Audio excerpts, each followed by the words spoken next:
Good morning बच्चों। पहले chapter में हमारा आज का टॉपिक है पादपों में पोषण की अन्य विधियाँ। एक विधि जो हमने पढ़ ली है वो है स्वपोषी पोषण।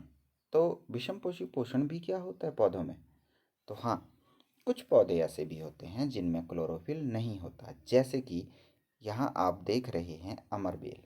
ये जो पीले पीले रंग की बेल दिख रही है आपको, जो पेड़ के ऊपर पूरी, जिसने पेड़ को पूरा कवर कर लिया है, इस बेल का नाम है अमरबेल और इसमें क्लोरोफिल नहीं होता।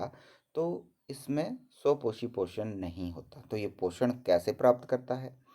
अमरबेल जिस पौधे के साथ लिपट रही होती है, उस पौधे के पोषक तत्वों को अवशोषित कर लेती है। देखो, जो पौधा है वो भोजन बना रहा है, हरा पौधा है।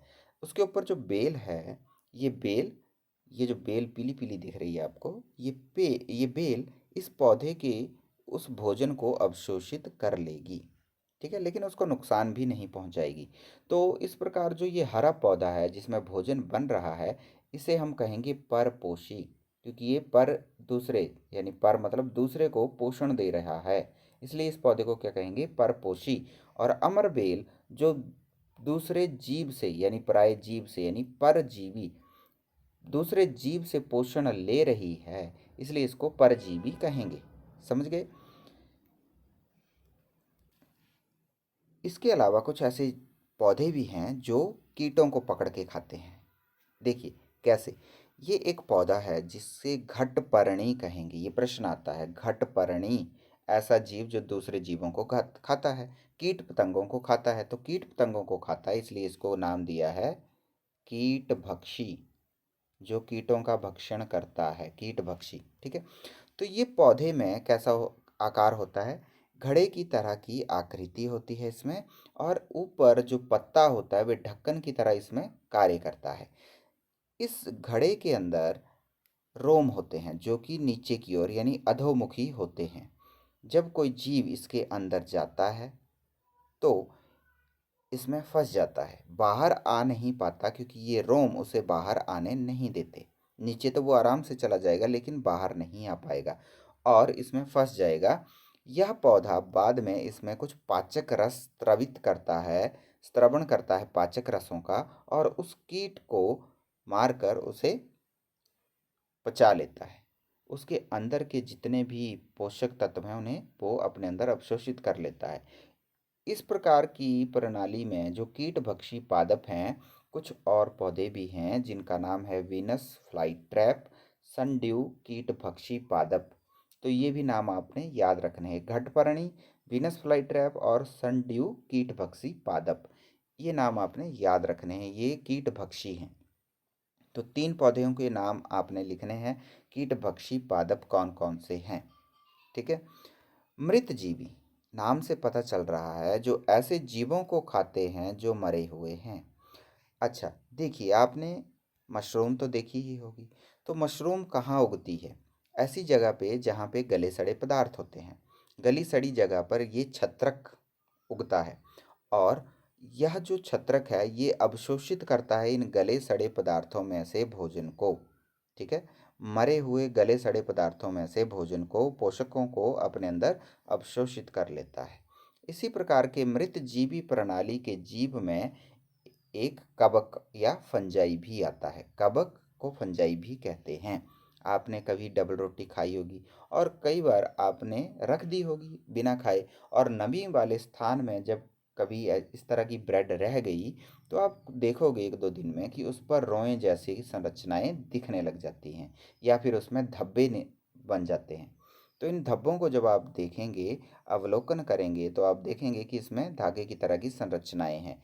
ये जो धागे की तरह की संरचनाएं हैं, इन्हें हम कवक या फंजाई कहते हैं। ये ब्रेड का टुकड़ा है।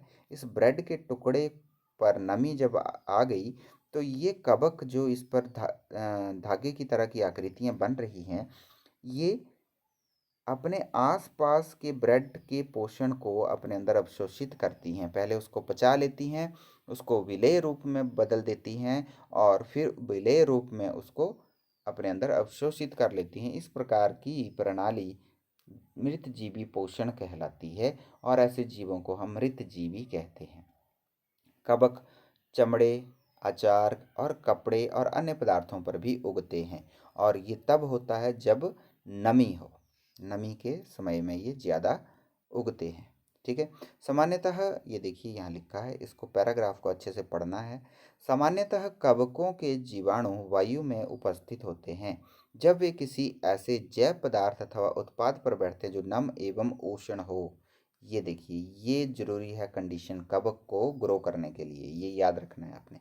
कवक कहाँ उगते हैं? जहाँ नमी हो और उष्ण हो, तो वे अंकुरित हो जाते हैं। ठीक है, और इस तरह से वो वृद्धि कर लेते हैं। बूझो को याद है कि उसके दादाजी ने बताया था कि एक बार उनकी गेहूं की फसल कवक द्वारा नष्ट हो गई थी। तो कवक जो हैं वो फसलों पर भी रोग करते हैं। पहेली ने बताया कि ईस्ट एवं छत्रक जैसे अनेक कवक उपयोगी भी होते हैं।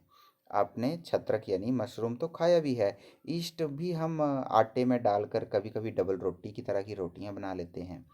परंतु कुछ कवक पादपों, जंतुओं और मनुष्यों में रोग भी उत्पन्न करते हैं। कुछ कवकों कवकों का उपयोग हम औषधि के रूप में भी करते हैं। देखिए, कवक के क्या क्या काम होते हैं। एक तो हम इसको हमारे लिए कुछ उपयोगी भी हैं, भोजन में भी उपयोग करते हैं।